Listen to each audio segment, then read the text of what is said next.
દાહોદમાં મૂંગા ઢોર માટે ફરતી પાણીની પરબ થકી સેવાનો આરંભ. ગરમીએ પ્રચંડ રૂપ ધારણ કરતા લોકો ત્રાહિમામ બન્યા છે. સામે પશુ પક્ષીઓની હાલત પણ કફોડી બને છે. આ બાબત ધ્યાને રાખી શહેરમાં લોકો માટે ઠેર ઠેર પાણીની પરબો ઊભી કરાઈ છે, પરંતુ મૂંગા ઢોરનું ધ્યાન રખાતું નથી. આ બાબત શહેરના એક યુવાનને ધ્યાનમાં આવતા પાછલા 2 વર્ષથી શહેરમાં પશુઓ માટે ફરતી પાણીની પરબનો આરંભ કરાયો છે.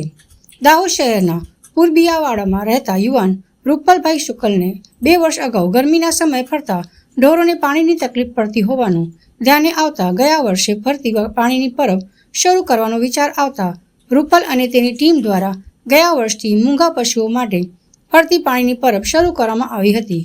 એક ટેમ્પોમાં પાણી ભરી સાથે પાણી પીવા માટેની વ્યવસ્થા કરી અને શહેરના જ્યાં મૂંગા પશુઓ જોવાય તેને પાણી પીવડાવવામાં આવી રહ્યું છે. આ સેવાનું કામ પાછલા 2 વર્ષથી અવિરત ચાલી રહ્યું છે અને આવનાર વર્ષો દરમિયાન કરવામાં આવશે તેમ રૂપલ શુક્લ જણાવી રહ્યા છે. દાહોદમાં જે ફરતી પાણીની પરબ છે મૂંગા ઢોર માટે 2 વર્ષથી ચાલે છે. ગયા વર્ષે એની શરૂઆત થઈ હતી.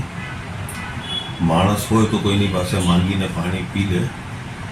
હવે ઢોર તો ક્યાં માંગવા જવાના, અને એવા કોઈ એના માટે રિસોર્સિસ રહ્યા નથી. પહેલાં તો લોકો બધું બનાવડાવતા હતા ઢોરને પાણી પીવા માટે. કાળક્રમે બધું એ બંધ થઈ ગયું અને મૂંગા પશુઓ પાણી પીવા માટે ક્યાં જાય?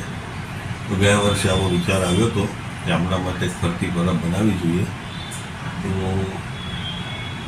બસ આ જ વિચારને ધ્યાનમાં રાખી અને ગયા વર્ષથી એની શરૂઆત કરી છે. આ વર્ષે પણ કન્ટિન્યુ છે.